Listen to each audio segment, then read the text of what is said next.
Ne touchez pas à ma voiture, cria le milliardaire au sans-abri noir sans se douter que cet inconnu était sur le point de sauver son hypercar de 4,2 millions de dollars et de bouleverser sa vision du monde. Dès la fumée s'échappait du moteur de la Quantum Apex dans le district industriel tandis qu'Anthony Wright, titan de la tech, composait frénétiquement un numéro. Personne ne répondit. La foule grossissait.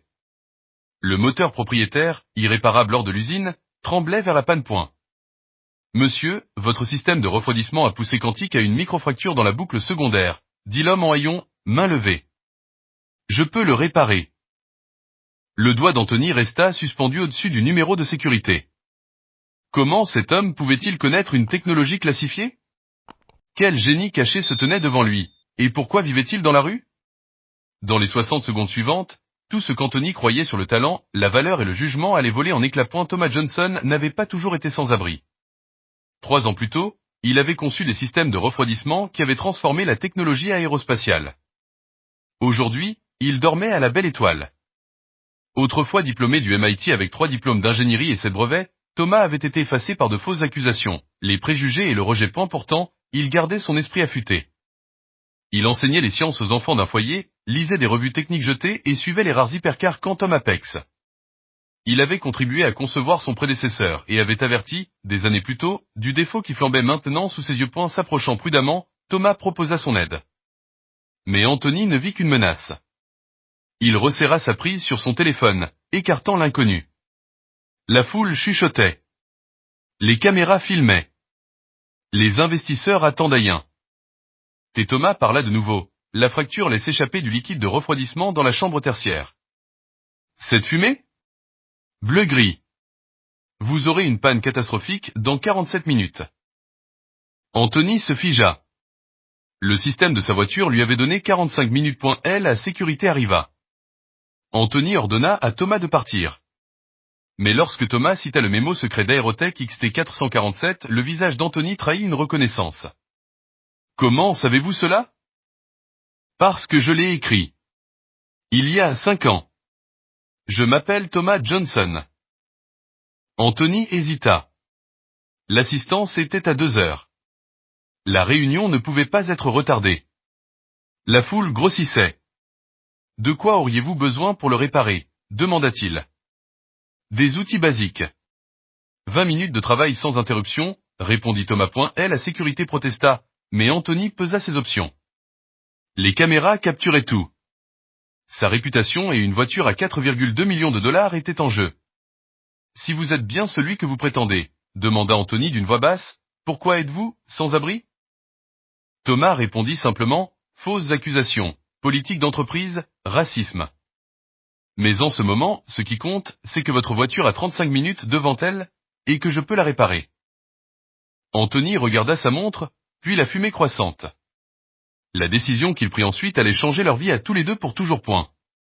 Avec le kit d'urgence de votre voiture, et peut-être quelques articles de cette supérette en face, je pourrais réparer ça en moins de 20 minutes, dit Thomas. L'incrédulité d'Anthony était évidente. Impossible. Le constructeur insiste sur le fait que cette réparation exige un équipement spécialisé et un environnement contrôlé.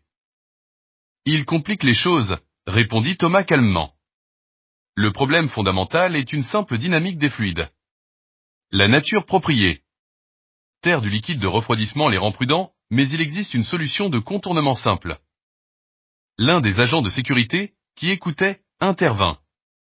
Monsieur, je connais cet homme. Il fait du bénévolat au foyer Westside, il enseigne l'ingénierie aux enfants. Et il s'y connaît? Demanda Anthony, dont la résistance s'affaiblissait. La coordinatrice du foyer dit qu'il est un génie. Je n'avais pas fait le lien jusqu'à maintenant, admit le garde-point. Anthony fit les 100 pas, pesant ses options qui s'amenuisaient. La fumée persistait. Le diagnostic indiquait 31 minutes avant la panne critique. Montrez-moi, dit enfin Anthony. Pas la réparation, expliquez-moi juste exactement ce qui se passe. Thomas acquiesça et décrivit le système, en pointant à travers les conduits d'aération. Le système de poussée quantique utilise 3 boucles de refroidissement primaire, secondaire et tertiaire.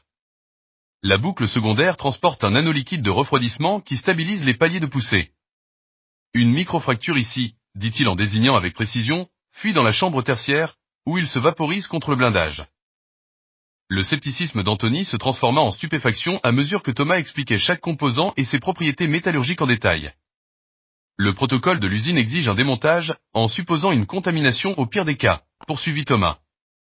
Mais avec ce schéma de fuite, nous pouvons isoler la section, sceller la fracture avec un joint thermique et rétablir la fonction sans démontage. Où pourriez-vous trouver un joint thermique maintenant? Demanda Anthony. Votre kit d'urgence contient un scellant de base. Combiné avec du graphite nano-infusé provenant des crayons Staedtler Mars Lumagraph 8B vendus dans ce magasin, nous pouvons faire une réparation temporaire. Vous allez réparer mon hypercar valant plusieurs millions avec du graphite de crayon, s'étonna Anthony. Oui, si c'est applique. Accent aigu dans des conditions précises. L'ingénierie consiste à résoudre des problèmes avec les ressources disponibles, répondit Thomas. Les gardes échangèrent des regards respectueux. La foule se tut. Anthony vérifia l'heure, 28 minutes restantes. Sa réunion avec les investisseurs approchait, le constructeur était encore à des heures de la pointe. Si vous endommagez ma voiture, commença Anthony. Elle est déjà endommagée, l'interrompit calmement Thomas. La question est de savoir si vous me laisserez aider avant qu'il ne soit trop tard. Anthony expira, puis tira le levier d'ouverture du capot. Le compartiment moteur de la Quantum Apex s'ouvrit dans un sifflement, révélant son labyrinthe de technologies avancées. La foule murmura point. Le kit d'urgence, dit Thomas d'un ton vif. Anthony sortit une mallette en fibre de carbone et la lui remit. Cela couvrira l'essentiel, confirma Thomas. Un des gardes doit aller chercher les crayons qualité 8B. Anthony acquiesça. Le garde le plus petit partit en courant. Thomas organisa les outils avec des gestes précis et maîtrisés, se transformant sous leurs yeux en un ingénieur professionnel. La microfracture devrait être visible une fois que j'aurai retiré ce panneau, expliqua-t-il. Le liquide de refroidissement laisse un motif de résidu que nous pouvons tracer. Anthony tenait la lampe de son téléphone tandis que Thomas retirait soigneusement le couvercle. Un léger sifflement s'échappa. La voilà, dit Thomas en désignant une fissure presque invisible. Exactement là où je l'avais prévu, le point de contrainte entre les systèmes secondaires et tertiaires. Cette minuscule fissure cause tout ça, demanda Anthony, incrédule. Oui. Le système fonctionne sous une pression extrême. Même une microfissure peut, une voix dure l'interrompit. Qu'est-ce que c'est que ce cirque? Un homme grand, en costume C. Houteux, fendit la foule. Reynolds, chef de la sécurité exécutive de Tech Horizon. Monsieur Wright, les rapports disaient que quelqu'un trafiquait votre voiture. Notre PDG m'a envoyé pour vous aider. Reynolds, merci, mais ce monsieur Ved a une réparation d'urgence, dit Anthony. Le regard de Reynolds balaya Thomas avec mépris. Nos protocoles interdisent à des individus non autorisés d'approcher une technologie propriétaire, surtout. Il ne termina pas, mais le sens était clair. Il sait ce qu'il fait, insista Anthony, bien que sa voix vacille à point. Avec tout le respect, monsieur, insista Reynolds, ce véhicule contient des millions en propriété intellectuelle. L'espionnage industriel est une menace réelle. Comment savez-vous que ce n'est pas une autre tentative? La graine du doute revint. La foule filmait. Sa réputation, ses investisseurs et les protocoles de sécurité étaient tous en jeu. Peut-être devrions-nous attendre le constructeur, murmura Anthony, dont la confiance s'effritait point. Dans 15 minutes, il sera trop tard, dit Thomas d'un ton égal. Et dans 14, le liquide de refroidissement en fuite atteindra une température critique, détruisant le cœur de votre moteur. 3 mois minimum pour un remplacement. Reynolds fit un pas en avant. Monsieur, nous avons appelé la police. Cet homme n'a ni accréditation, ni autorisation. Pour autant que nous sachions, il aggrave la situation. Thomas posa les outils et se redressa. J'ai au moins identifié le problème. Cela pourra peut-être aider votre constructeur plus tard. Il commença à reculer, sa dignité intacte malgré le rejet. À ce moment-là, le garde de retour remit le paquet de crayons à Anthony. Monsieur, j'ai aussi appelé le foyer. Ils ont confirmé qu'il enseigne l'ingénierie. Ils disent que c'est un génie, peut-être même un ancien professeur du MIT. La voiture émit un signal. 12 minutes avant la panne critique. Thomas regarda Anthony droit dans les yeux. Faites un appel. À la docteure Eleanor Chen, chez Spacetech Industries. Dites-lui que T. Oma Johnson est ici.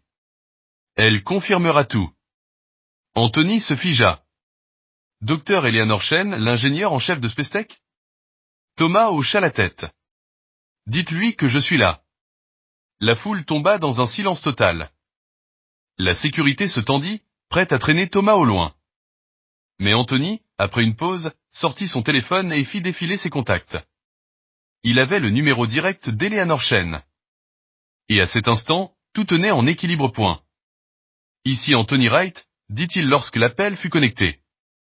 Je m'excuse pour cet appel inattendu, Dr Chen, mais j'ai une situation plutôt inhabituelle. Il jeta un regard vers Thomas. Il y a quelqu'un ici qui prétend vous connaître. Il dit s'appeler Thomas Johnson. L'expression d'Anthony changea immédiatement en écoutant la réponse. L'équipe de sécurité échangea des regards incertains tandis qu'il restait silencieux pendant près d'une minute, jetant parfois un coup d'œil à Thomas avec un regard neuf. Oui, il est ici, finit par dire Anthony. Puis-je vous mettre sur haut-parleur? Thomas? Thomas Johnson? C'est vraiment toi? La voix était professionnelle, teintée d'incrédulité. Bonjour, Eleanor, répondit Thomas avec un léger sourire. Cela fait 3 ans, 4 mois et 22 jours.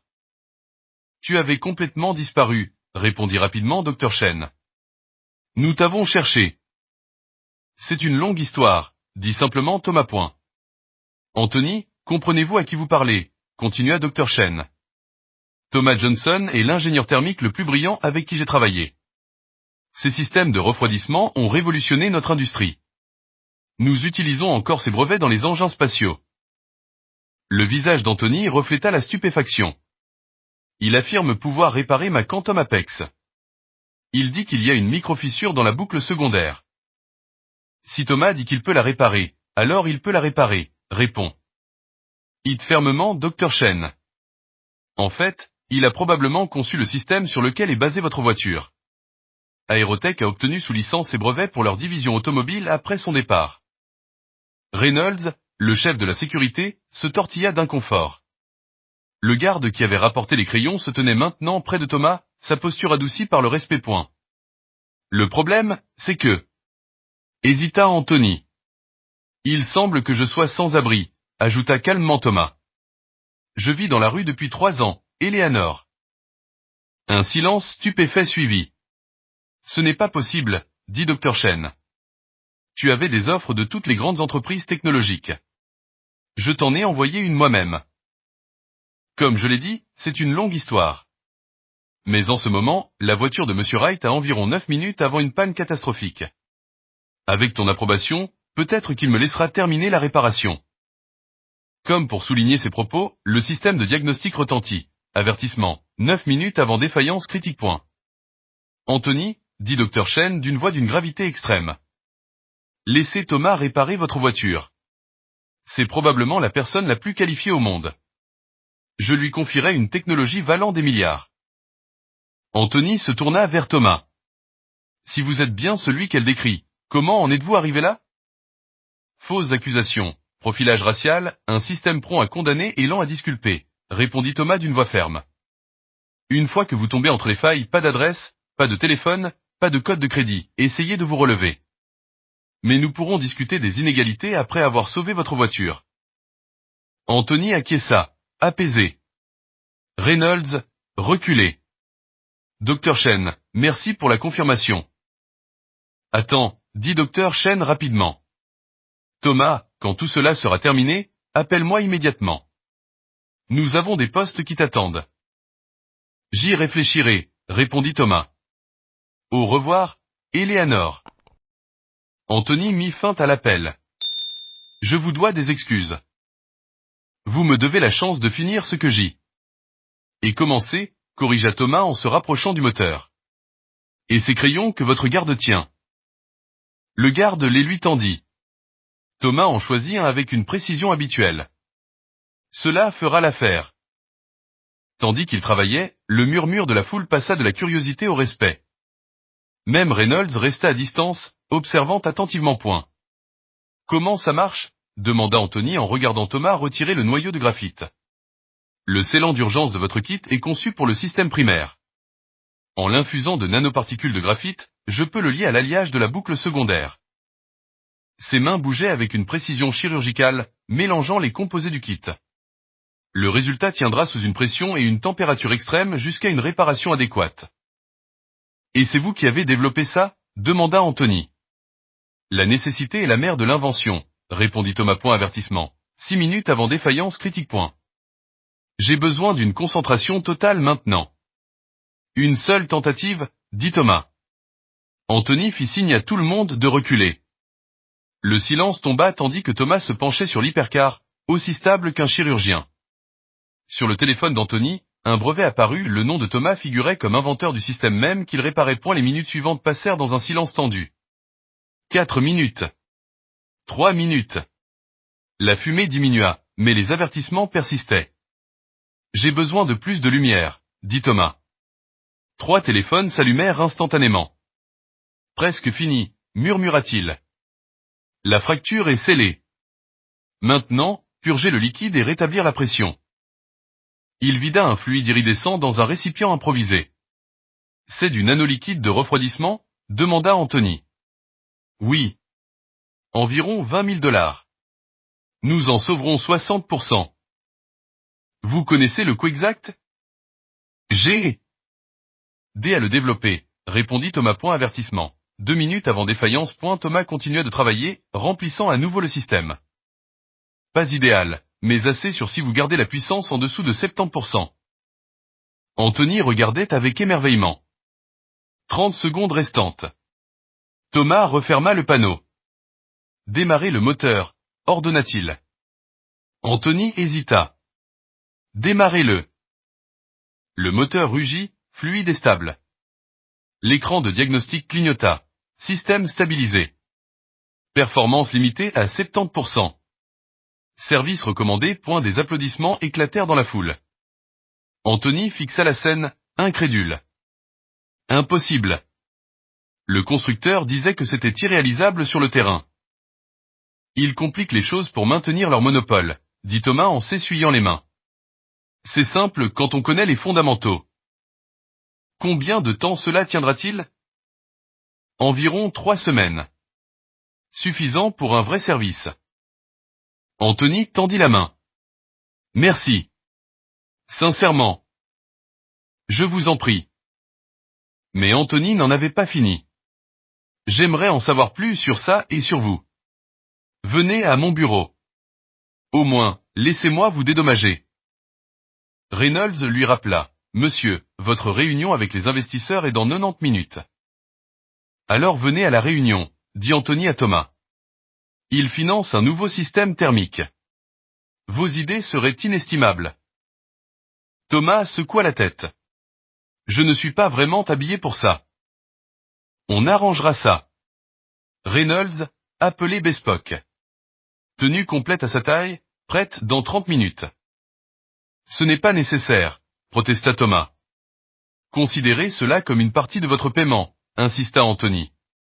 Et je veux voir la tête des investisseurs quand je leur dirai qui a vraiment réparé ma voiture. Pour la première fois, Thomas sourit. Ça pourrait valoir le coup. Anthony lui rendit son sourire, puis reprit son sérieux. Je ne comprends toujours pas. Que s'est-il passé après Aérotech? Ce n'est pas une histoire agréable, dit Thomas. J'aimerais l'entendre. Mais d'abord j'ai une proposition. Un test. Encore un? Je pensais que réparer votre voiture suffisait. C'est le cas. Mais je veux voir si vos idées s'appliquent à nos projets. Venez à cette réunion, écoutez la présentation et relevez les défauts. Si vous y parvenez, je vous offre un poste de consultant sur le champ. Thomas étudia attentivement le visage d'Anthony, cherchant la sincérité. Anthony ajouta, et si mon offre ne vous intéresse pas, je vous dédommagerai quand même pour avoir sauvé ma voiture et ma réunion. Mais quelque chose me dit que vous pourriez être intéressé par ce sur quoi nous travaillons. En moins de 20 minutes, Thomas, autrefois ingénieur sans abri, fut transformé dans une cabine d'essayage de la 5e avenue. En costume sur mesure et apparent soigné, il avait l'air du brillant esprit qu'il était.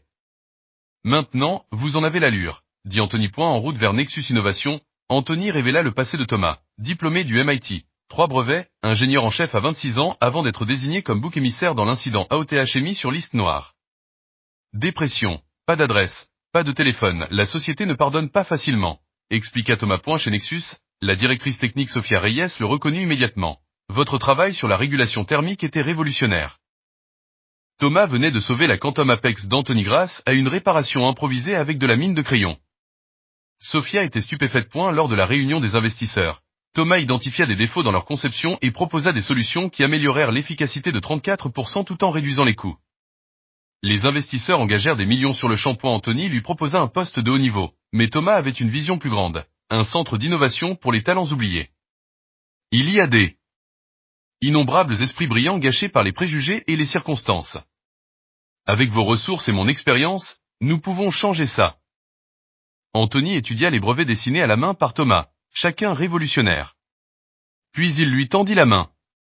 Thomas Johnson, vous venez de trouver un partenaire. Ce n'était pas seulement l'histoire de la rédemption d'un homme. C'était la reconnaissance du génie là où la société refuse de le voir. Le véritable test du progrès est notre capacité à nourrir le talent, où qu'il apparaisse.